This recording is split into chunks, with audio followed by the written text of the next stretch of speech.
Hi, my name is Allie Field. I attend the school, Jacksonville State University. I'm majoring in GIS in the master's program.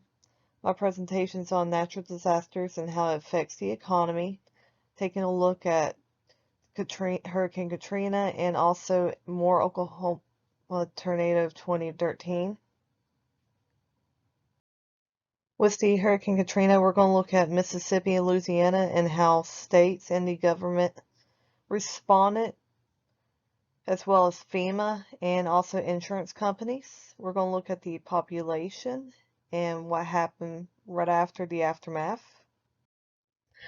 We also want to focus on population in an area hit by a natural disaster and how the population also affects the businesses in the surrounding areas, counties, and also within the areas hit of the natural disaster. I like to think of people, the citizens of a certain area, the heartbeat of that city, that town, and also neighboring towns. We want to think of it like that. Also, it keeps the businesses in those areas alive. If there's a lower population, what is noticed is reduction in spending, and there be let me put it like this. Road structures and all that would be horrible. School systems would be at a low rate, is what you see also in Mississippi and also in Louisiana, especially after Hurricane Katrina. Fewer costs for infrastructure such as roads, bridges, and projects. If you look at some of the projects done in the areas hit by the natural disaster Katrina, you will take notice of that, and also how population leaves an area. It'll go to neighboring cities or neighboring states that were not hit as bad by the natural disaster. If we look at larger populations, it's a stronger working force. It fuels the economy. Also, it goes hand in hand with each other. Everybody will work together in the community to help the city or surrounding cities survive after a natural disaster. It's kind of like an ant colony after, let's say, an ant colony is smushed by, like somebody walking by or something happens, or even rain, they'll work together to rebuild their colony. If there's not a larger ant population, usually they'll leave to go find somewhere else. We also will see an increased spending on infrastructure, and you'll see better roads, you'll see projects, you'll see schools adding on additional schools. As we all know, Hurricane Katrina hit Louisiana, New Orleans area the most out of any other state in the Gulf, Mississippi being next, then Alabama. We take notice that from 2010 to 2020 there is over a 124,000 increase of population. It may be a slight increase, but it is an increase. After all, they did have that devastation. But we are also going to compare that to Mississippi, and if there is a change in the population, if there is a decrease or increase in Mississippi, and what happened and why Louisiana did slightly increase compared to Mississippi. Louisiana's population's always been higher than Mississippi. Most of the population resides around the Gulf, around close to the levee system. Same thing for Mississippi. The population's around the Gulf. And also, this is also noticed by government agencies and census. Mississippi's population in 2010 to 2020, we can see a 6,000 population decrease. Even though Hurricane Katrina happened in 2005, it was still freshly engraved on the citizens' minds. They did not want another devastating event, natural disaster happen like that again.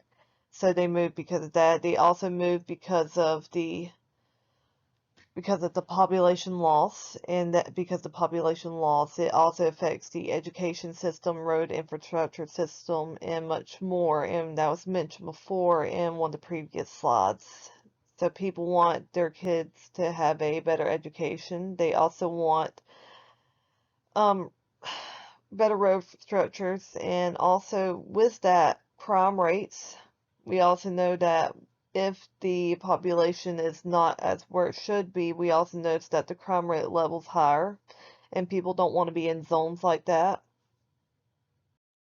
So let's look at the education system of Mississippi and compare to Louisiana. In the ranking from Intelligent, we can see Mississippi is 50 in ranking and Louisiana is 48. As mentioned before, parents or those raising children, grandparents, do not want their children or grandchildren to be in a poor public school, so they will move to neighboring schools to get their kids or grandkids into a much better school system.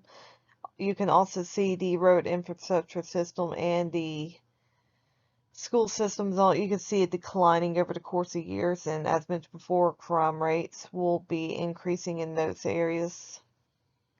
And this is all thanks to the course of years after seeing of natural disaster of Hurricane Katrina, which will be mentioned in the next slide. As stated before, the crime rates in Mississippi is also increasing. As we can see in Louisiana, it's slightly less than Mississippi, but still is a high crime rate.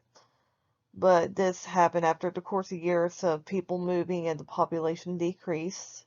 Therefore, businesses will also leave the area. So from the CDC side, we can see that the homicide rate in Mississippi in 2020 is 20.5, in Louisiana is 19.9. As said before, this is still a high rate in Louisiana, but it's not as high as Mississippi. And you will see a definite difference in the next slide. It's also noted that a lot of businesses stayed in the Louisiana area, and I will mention that at the end of the slide show. From 2005 to 2020, we can see a huge comparison in Mississippi and Louisiana. 2005 is also when Katrina happened. Mississippi, the homicide rate was 9, while Louisiana was 12.8. In the previous slide, we can see that Mississippi is a lot higher than Louisiana, and that's because the population, people are moving out of Mississippi and going to neighboring states such as Alabama, Tennessee, Florida, and states that help them, support them, and also will look after the infrastructure system and also in the schools, and where states are using the money that's being funded and allocations the right proper way and going towards things they need it. So as mentioned before, Mississippi had a decrease while Louisiana had a slight increase of population. Something to the fact that when Hurricane Katrina happened, Mississippi got the funding they needed. A lot of insurance companies funded the people, the population in Mississippi, and they were able to get aid first before Louisiana. And it's believed because of the party system who was in office at the time, the president at the time was the one that funded the money allocation to their party system before the opposite party. At the time, Louisiana was a Democrat party system, while Mississippi was a Republican party system. Nothing against Republicans nor Democrats. It's just what happened at the time. It's as the saying, you scratch my back, I'll scratch yours type thing. So, they have favors with one another. That happens in any party system. But because of that, and also Louisiana having a higher population system, and also because the higher population system was body levies, which was the most devastating hit, they did not get aid. Also, doctors were turned away when they went to go help, and they were turned away by FEMA, and American Red Cross was turned away. Blood donations were not sent there nor allocated there. Funding was not sent there nor allocated, and search and rescues were not put until later on. And a lot of people died. A lot of people starved to death. There was no food. There was no food allocations going around. In fact, you'll see why at the end, why Louisiana survived, while Mississippi is declining at this time. As mentioned before, many that evacuated Mississippi never came back to live. They went to neighboring states. And because the population decreased, this also became an issue with tax revenues for the school system, church populations, job positions to be filled. And because of job positions not being filled, a lot of businesses left the Mississippi area. While Louisiana's population is quote-unquote shrinking, it's slightly increased, but not enough to be considered a increase. It's not losing the population like Mississippi is. Looking at businesses in the area that were hit in Katrina in Louisiana, 35%, which is a huge chunk, was devastated, was hit, was destroyed. And since 2005, New Orleans and cities in Louisiana have bounced back, while Mississippi is still declining today. So what if Louisiana's government got aid to them from the start? What if insurance companies didn't deny residents in the area that were affected? How would the population and economy be today? Let's say that public and business owners were given a stimulus in Louisiana area, or they were given funds that allocate for disaster, or let's also say this, insurance companies never denied any of these people that of a claim that was rightfully the truth. What we will probably see is a slight increase that was took note instead of calling it a decrease. They're calling it a decrease because it was not enough population to even make up a difference. We will probably see a increase such as that we took note of. Let's also keep in mind that people are going to leave anyways. There was just a huge natural disaster that caused the levees to break. Even though the levees were messed up for another reason because of not properly maintained, but that's another story for another day. Let's take a note of that, but let's also take a note that people's lives were lost. That would be family members, loved ones, friends. Pets were lost, homes were lost, precious valuables, and most of all, peace of mind was lost. People will move to areas where another natural disaster of that great magnitude would not happen again. Now, also keep in mind, people in the New Orleans area, especially Louisiana, stayed. The ones that were evacuated did come back. There's a few stories that I've read about that, especially business owners. They came back and their businesses now are thriving. These are the people that are the strong armor, the strong barrier behind New Orleans, behind Louisiana. They're the ones that make up the population that is a strong workforce. So off of Louisiana and Hurricane Katrina, we're going to be focusing on more Oklahoma tornado 2013. Keep in mind that Oklahoma has had its fair shares of tornadoes. The path, as we can see, hit 2 elementary schools and also Moore Medical Center. If you saw any of these images of the devastated areas, you would be thinking, these people are going to leave. They're not going to come back. But the opposite was the effect. Residents stayed and they helped rebuild the community. In fact, I would encourage people to go look at pictures of the Moore Medical Center in 2013 when it was hit. If you look down on the bottom of the left-hand corner, you can see homes that were wiped and demolished off and took off their foundation. And something to also keep in mind too with comparing it to Louisiana, Moore also had its insurance claims denied. People went to court and also were denied still, even though that what happened. Insurance claims were denied because they're claiming that it was not quote unquote because of the tornado, even though it was. Also keep in mind that Moore was also, just like Louisiana, denied of its government aid, which was allocated for natural disaster purposes. If you look on the left-hand side, these are maps that I've made in researching on the Moore, Oklahoma 2013 tornado. We can see that the population that was hit during the tornado was residential areas. If you look over to the right, you can see that the parcels that were hit were residential and commercial, which means businesses and residential population that was majority hit.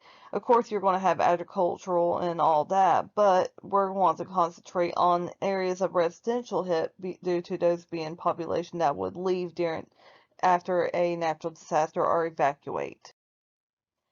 Facts that I've also mentioned before was Moore was hit by in 2013 and also in 1999 a F5 tornado, which is the highest on the scale. It hit the heart of Moore and Newcastle, which would be the around the Newcastle casino area, Warren Theater, and also the business district of Moore. This is also not their first rodeo of dealing with tornadoes, and especially not their first time of dealing with an F5, which was the last one was in besides 2013 was in May 3rd, 1999. And it took almost the exact same path and also hitting the same businesses and business districts that were hit in the past before. So you would think, yeah, those businesses are going to leave. But as I said before, that's definitely the opposite reaction. Also, comparison once again to Louisiana, insurance companies denied the homeowners and the businesses after disaster, and also they were denied government allocations of funding to help relieve after the natural disaster. They may be declared under a state emergency. They may have that declared, but the funding was not there for that as it should have been. Also, keep in mind that Moore is still growing in population, even though it has a history of these type of tornadoes, and also in the heart of Tornado Alley. If we look at the 2020 census to the 2010 census, keep in mind that 1999 and 2013 is when we had these F5 tornadoes and more. We can clearly see, now that's an increase of over 7,700 people. Now both Louisiana and Moore were both denied government assistance from FEMA. Also take note that Louisiana was denied also outside resource. They were denied American Red Cross. They were denied medical assistance and also food assistance. And both also have residents and businesses denied of insurance claims. Most of these insurance claims went to court, and they still were denied due to the fact that later on these incidents occurred, such as we all know that if tiles on a roof is missing from wind damage, there's going to be mold inside houses, there's going to be infrastructure damage and all that as well. We also have foundation damage due to erosion from these incidents. We also know that strong wind force such as a tornado or a hurricane can knock away grass, and later on soil erosion is happening, and that causes foundation issues.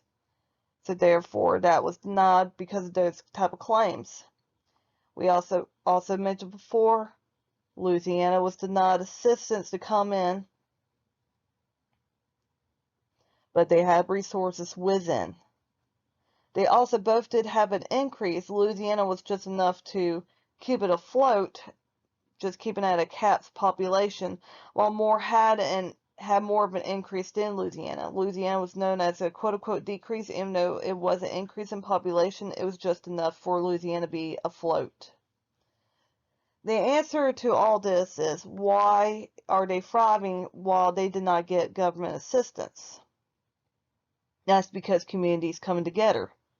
With both, there was assistance from outside and within resources. Louisiana's outside resources came later on, but the whole time they both had within resources. Moore had outside resources from donations from other states and people donating to, and also giving food and supplies to them. Even though Mississippi had these resources as well, Louisiana was hit the worst, and therefore people are going to donate more to that area of the worst off hit area. Now, as mentioned before, larger population helps with stronger workforce and jobs and communities. As we see here, the community has a strong workforce and they're coming together to help within the inside community. That's what we're seeing here with Moore and Louisiana, and that's something that they both have the same of. As mentioned before, community within is what makes the heartbeat of a city, and it also helps businesses thrive. So imagine that a community is like ants. They live in a mound, and if something like an intruder or a foreign invader was to destroy their mound, their first off instinct is going to attack the intruder. And then right after comes the rebuilding process, which is a beautiful process, but we work the same way. Communities work with each other and outside forces, and they will work to rebuild from within from what was destroyed. So imagine the natural disaster or something like that happened was the foreign invader. So we can't do nothing about that but to rebuild. Of course, we're angry about the fact that it happened, and we want to do something about to bring justice into that, but we can't because it's a natural disaster. So what we're going to do from there is to rebuild. From the article that is mentioned here, we can see that businesses also help to donate after the Moore disaster. We can see that Lowe's donated tools to help professionals. We can see businesses opening their parking lots for cleanup, and we can also see people were encouraged to shop locally to help small businesses to thrive, and also to help them build back up. It's also to take note that a lot of people gave from their gardens. They gave like these are outside resources as well. They gave from gardens. They gave for businesses to make food to give out to the community. And from Katrina in Louisiana, we can also see the same thing. We can see workers building homes. We can see musicians such as the Marcellus Group. We can see that what he did and his family did, they had jazz people with talents and skills and all. Me being a jazz musician myself, it was a really respectful thing to see how his group helped to fund for the building of home projects, and they built a certain amount of homes for Louisiana after the natural disaster. But it's not just them. Other groups and musicians came in to help as well. And it's not just musicians. You got people that put their skills in their trade to help. And that's, as I was mentioned before, people have certain skill sets and trades, and we help one another.